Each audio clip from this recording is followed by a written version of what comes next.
ماہ ذی الحجۃ الحرام، وہ محترم اور مقدس مہینہ جو زمانہ غیبت کے لحاظ سے اسلامی تقویم کے اعتبار سے یہ سال کا آخری مہینہ ہے۔ اس مہینے کے اتمام پر سال مکمل ہو جائے گا، پھر آئندہ سال کا آغاز نام سرکار سید الشہداء سے ہوگا۔ خدا کرے کہ سال تمام ہونے سے پہلے زمانہ غیبت تمام ہو جائے، اگلا سال شروع ہونے سے پہلے ظہور امام کا اعلان ہو جائے۔ ان مقدس تواریخ کی مناسبتوں کے ساتھ بہت سارے عناوین جمع ہو سکتے، لیکن آپ کی خدمت اقدس میں جس آیہ وافی ہدایہ کی تلاوت کا شرف میں نے اور سماعت کا شرف آپ نے حاصل فرما لیا ہے، یہ آیت سب کو زبانی یاد ہے۔ شاید قرآن میں کسی اور آیت سے اتنی الفت ہو یا کہ نہ ہو، اس آیت سے بڑی الفت ہے کہ یہ آیت ہمیشہ تلاوت کی جاتی ہے۔ جب کبھی خوشی کا موقع آل محمد کے ماننے والوں کا ہو، جب کبھی مجلس عزا کا عنوان آل محمد کے چاہنے والوں کے درمیان ہو، تو ابتدا حدیث قصہ سے ہوتی ہے، اور حدیث قصہ میں یہ آیت جب پڑھی جاتی ہے تو درود کی آواز بلند ہو جاتی ہے۔ یہ آیت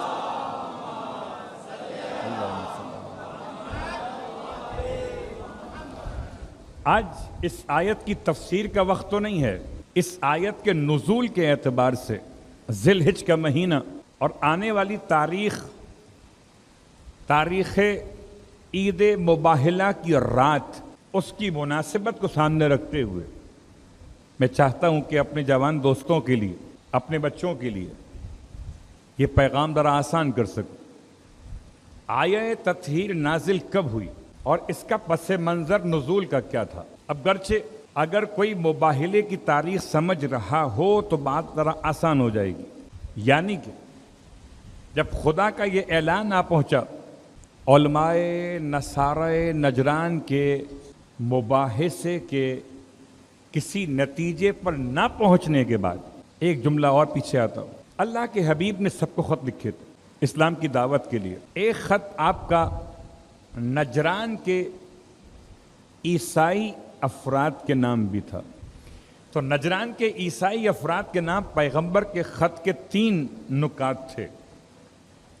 پہلا نقطہ تھا، فرسٹ پوائنٹ تھا کہ اسلام قبول کیا جائے اور اللہ کے حبیب کے سامنے سر تسلیم خم کیا جائے، یعنی کلمہ طیبہ کلمہ رسالت کے ساتھ پڑھا جائے۔ سیکنڈ پوائنٹ یہ تھا کہ اگر اسلام قبول نہیں کرتے ہو تو پھر آمادہ ہو جاؤ جنگ کے لیے، اور اگر جنگ نہیں کر سکتے ہو اور اسلام بھی قبول نہیں کرنا چاہتے ہو تو پھر جزیہ دینا قبول کرو، یعنی کہ سر جھکا کر اپنے مذہب پہ باقی رہو، اسلام کے خلاف سازشیں بند کرو۔ یہ 3 پیغامات تھے۔ اللہ کے حبیب کا یہ پیغام جب پہنچا تو جو نصارہ نجران کے علماء تھے، عیسائی علماء، اس پر بڑی بحث ہوئی۔ 3 دن تک میٹنگز ہوتی رہیں، کہیں غصہ، کہیں نرمی، کہیں مشاورت کی بات، اور 3 بڑے افراد تھے۔ ایک کو سید کے نام سے یاد کیا جاتا ہے، سید یعنی سردار، نہ کہ ہاشمی اور اولاد فاطمی۔ دوسرا شخص تھا عاقب، جس کو اسقف کہا جاتا تھا، اور اس سے بڑا تھا ابو حارثہ، جس کو اسقف اعظم کہا جاتا تھا۔ یہ 3 افراد کے فیصلے پر ساری کتابیں تلاش کی گئیں کہ کوئی حوالہ آخری نبی صلی اللہ علیہ وآلہ وسلم کے بارے میں ملے۔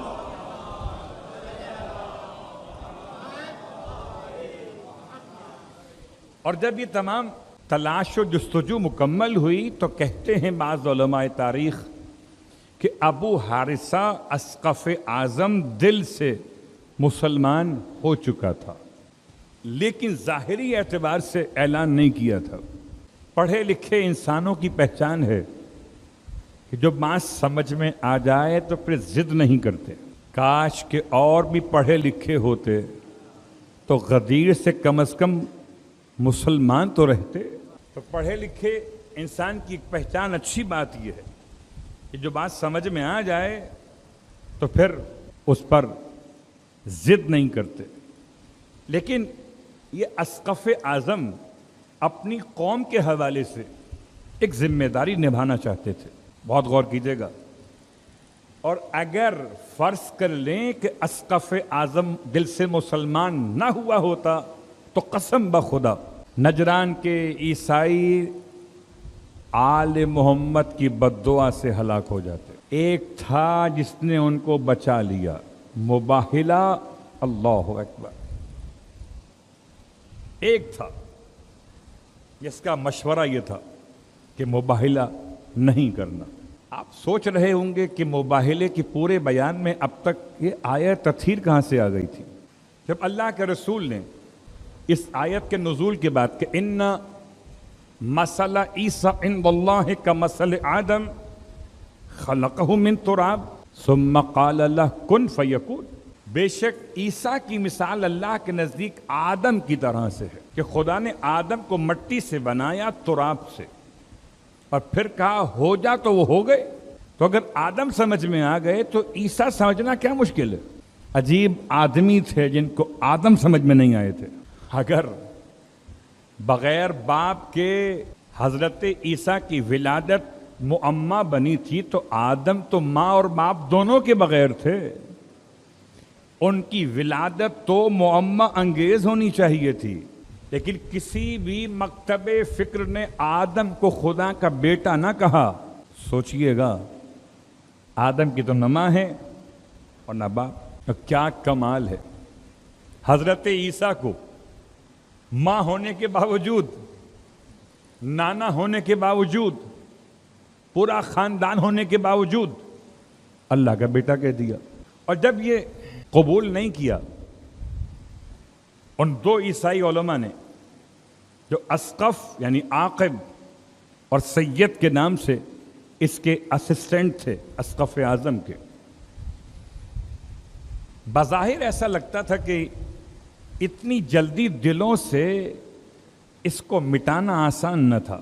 جیسے کہ بہت سارے ایسے دلوں میں رکھے ہوئے بت ہیں کہ جن کو گرانا آج بھی آسان نہیں ہے. اللہ اکبر. جن کو مانتے چلے آئے ان کے خلاف کچھ کہنا اور سننا آسان تو نہیں ہے. پورا عقیدہ ختم ہو جاتا ہے انسان کا. اس لیے ایک بحث ہوئی طویل، اور جب اللہ کے حبیب پر آیت نازل ہوئی کہ فمن حاجک فیہ من بعد ما جاءک من العلم، اب علم آ جانے کے بعد اگر کوئی آپ سے بحث کرے، حجت آپ سے طلب کرے، فَقُلْ تَعَالَوْا نَدْعُ أَبْنَاءَنَا وَأَبْنَاءَكُمْ وَنِسَاءَنَا وَنِسَاءَكُمْ وَأَنفُسَنَا وَأَنفُسَكُمْ ثُمَّ نَبْتَهِلْ وَنَجْعَلْ لَعْنَةَ اللَّهِ عَلَى الْكَاذِبِينَ. تو پھر ان سے کہیے ٹھیک ہے. اگر ایسا نہیں سمجھتے تو آؤ پھر سچوں اور جھوٹوں کا مباہلہ کر لیتے ہیں. پوری تاریخ اٹھا کے دیکھیے کہ اللہ کے رسول نے کیا تیاریاں کی اور اسقف اعظم نے کیا تیاریاں کی. علماء نصارہ نجران کا سب سے بڑا عالم اپنی قوم کے علماء سے کہتا ہے کہ دو صورتیں ہیں، یا محمد بادشاہ ہیں یا نبی آخر الزمان ہیں. اب یہ رویہ بتلائے گا کہ بادشاہ بن کر آتے ہیں یا نبی بن کر آتے ہیں. بادشاہوں کے آنے کا طریقہ کیا ہوتا ہے کہ جب بادشاہ کسی میدان میں آتے تو کبھی بھی ملکہ کو، شہزادی کو، شہزادوں کو میدان میں ساتھ نہیں لاتے. بہت غور کیجئے گا. صلوات پڑھیں محمد و آل محمد.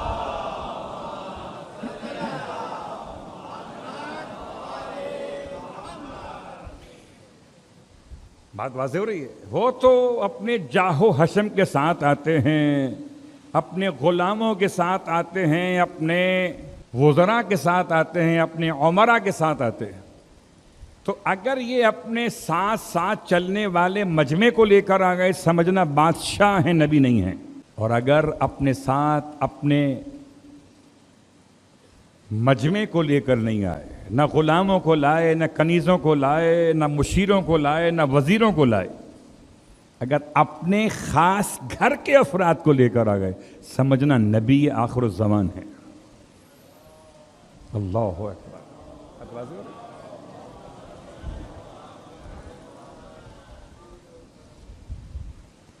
یہ فیصلہ پہلے کر لیا گیا تھا۔ اب اللہ کے رسول حدیث قصہ کا پس منظر 70 روایات ہیں، 40 روایات طرق اہل سنت سے ہیں، عجیب بات، اور 30 روایات طرق تشیع سے ہیں۔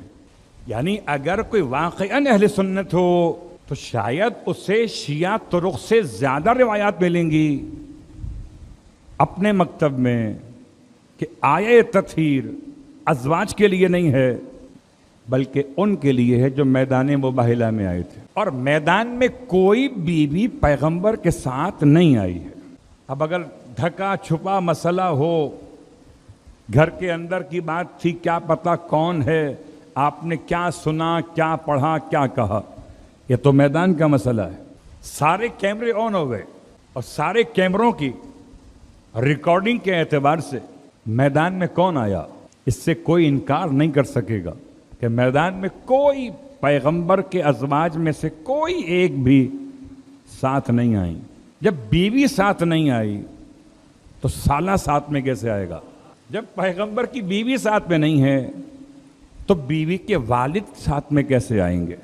تو نہ سسرال چلا، نہ ننیال چلا، نہ ددیال چلا، چلا تو آل کا ہی انداز چلا۔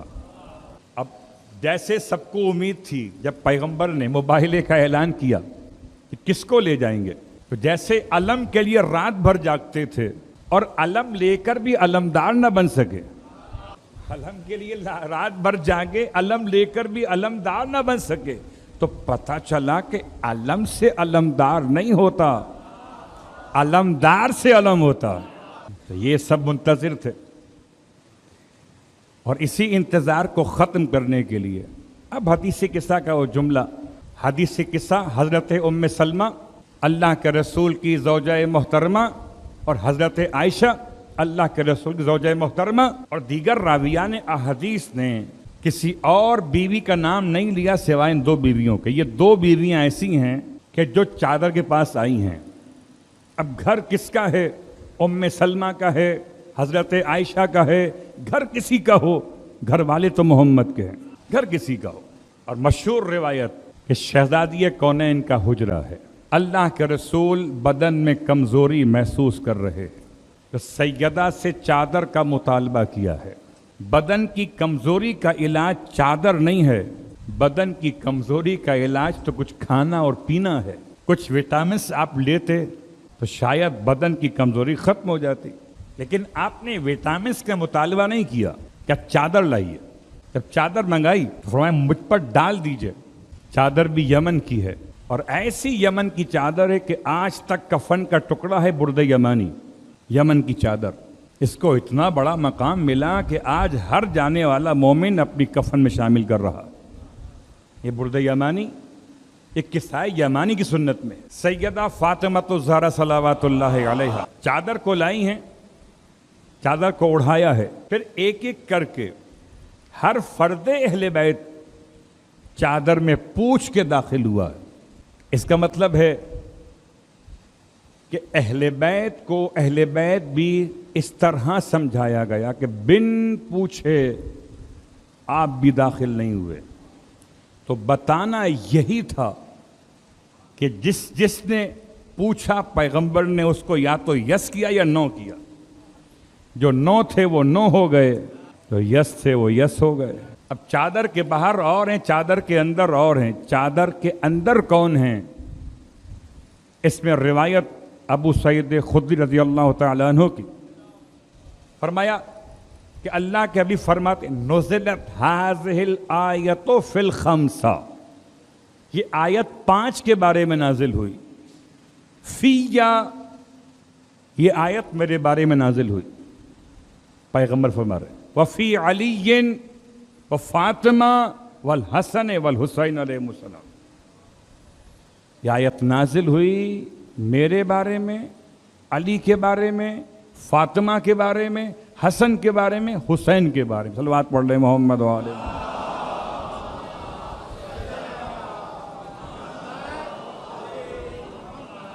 گویا شب مباہلہ میں خدا نے فیصلہ کیا.